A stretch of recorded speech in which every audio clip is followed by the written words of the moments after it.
अब अगली खबर यूपी में कानून के राज को बखूबी बयां कर रही है। जहां संभल हिंसा के मास्टरमाइंड शारिक साठा पर पुलिस की बड़ी कार्रवाई हुई है, वहां अदालत के आदेश पर उसके मकान की कुर्की भी की गई है। भारी पुलिस बल की मौजूदगी में जहां डुगडुगी बजाकर कार्रवाई की गई, वहीं संभल हिंसा मामले में कुख्यात गैंगस्टर अभी भी फरार है। देखिए रिपोर्ट। में 24/11/24 की हिंसा एवं हत्या के मुख्य फरार अभियुक्त शारिक उर्फ साठा पुत्र सायक हुसैन निवासी मोहल्ला पजाया दीपासराय थाना संभल जिला संभल के विरुद्ध धारा 25 BNSS कुर्की की कार्रवाई हेतु आदेश जारी किया गया है। उक्त आदेश के अनुपालन में अभियुक्त शारिक उर्फ साठा उपरोक्त की चल अचल संपत्ति को माननीय न्यायालय CJM संभल स्थित चंदोसी के आदेश के अनुपालन में कुर्क किया जाता है।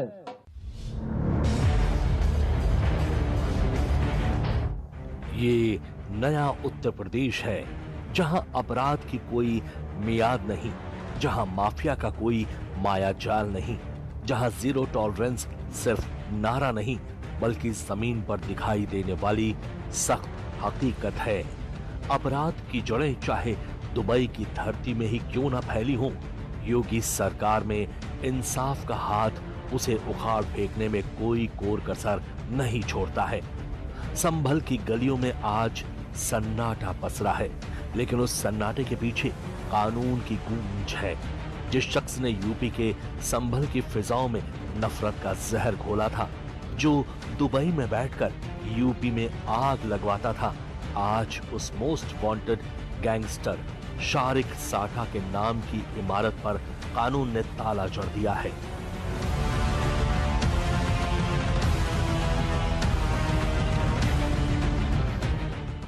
जनपद संभल में 24 नवंबर 2024 को हुई हिंसा के मास्टरमाइंड शारिक साठा, जो कि यहां से 2020 में भारत से फर्जी पासपोर्ट के माध्यम से भाग के दुबई चला गया था। उस व्यक्ति की कई राज्यों की पुलिस को तलाश है। इसके ऊपर 69 मुकदमे विभिन्न राज्यों में दर्ज हैं। 24 नवंबर 2024 को यहाँ पे जो हिंसा हुई थी उसका ये मास्टरमाइंड है। जंगी ऐप के माध्यम से अपने गुर्गों से बात करता था। इसका एक गुर्गा, मुख्य गुर्गा जिसका नाम गुलाम है, वो अभी वर्तमान में मुरादाबाद जेल में बंद है। इन सब लोगों के द्वारा इस घटना को कारित किया गया था। इस व्यक्ति को गिरफ्तार करने के भरपूर प्रयास किए गए। इन सभी प्रयासों के बावजूद पुलिस है वो अभी तक उसको गिरफ्तार नहीं कर सकी, तो इसलिए माननीय न्यायालय से 2 केसों के अंदर इसके खिलाफ कुर्की की कार्रवाई है और वो भी करवाने के लिए आग्रह किया गया था। इसके आधार पर ये कुर्की की कार्रवाई आज की जा रही है। जिस मकान में मैं स्वयं अपनी पत्नी के साथ में रहता था, उस मकान को कुर्क किया गया है। बाकी जो इसके रिश्तेदार रह रहे हैं उन भागों को छोड़ दिया गया है और अब इसके खिलाफ परमानेंट वारंट इश्यू भी हो गया है। इसके आधार पर रेड कॉर्नर नोटिस भी है, वो भी इश्यू करवाया जाएगा और इसको जल्दी गिरफ्तार करके भारत लाके माननीय न्यायालय के सामने पेश भी करवाने के प्रयास किए जाएंगे। संभल का मौसम आज बिल्कुल अलग है।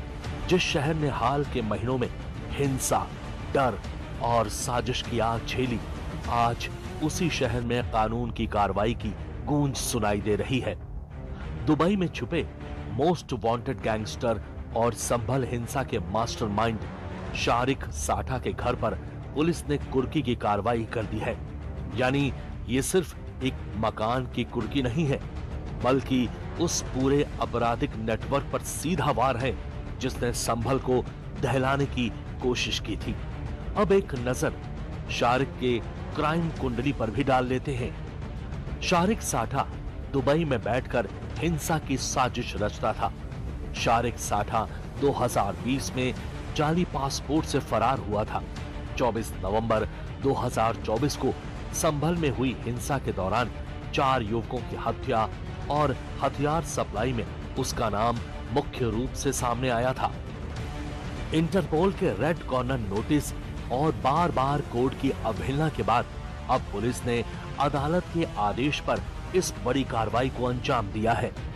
69 मुकदमों का आरोपी और ऑटो लिफ्टर है, जिस पर दिल्ली, यूपी, बंगाल और दार्जिलिंग समेत कई राज्यों में 69 मुकदमे दर्ज हैं। वो साल भर में करीब 500 गाड़ियां चोरी करने वाले गैंग का सरगना है। न्यायपालिका संविधान और लोकतंत्र का सबसे प्रथम अंग है और जिसके पास संपूर्ण अधिकार हैं न्याय के क्षेत्र में अपने किसी भी निर्णय को करने के। इसलिए संबल में जो हुआ, मैं उस पर कोई टिप्पणी नहीं करना चाहता, न टिप्पणी की आवश्यकता है, क्योंकि न्यायालय जो भी करेगा वो पब्लिक को न्याय दिलाने के लिए ही करेगा। इस पर किसी भी पार्टी को मेरे ख्याल से पॉलिटिकली अपना कोई वर्जन देने का राइट नहीं है। कांग्रेस नेता दिग्विजय सिंह ने संभल पुलिस की ये कार्रवाई उस अपराधी के खिलाफ है जिस पर 69 से ज्यादा संगीन मुकदमे दर्ज हैं। आरोप है हिंसा भड़काने के, अवैध हथियारों की सप्लाई के और पाकिस्तान निर्मित कारतूसों के जरिए साजिश को रचने की। पुलिस के मुताबिक शारिक साठा दुबई में बैठकर अपने गुर्गों के जरिए पूरे नेटवर्क को ऑपरेट कर रहा था। संभल हिंसा से जुड़ा आखिर क्या था पूरा मामला, आइए ये भी जान लेते हैं।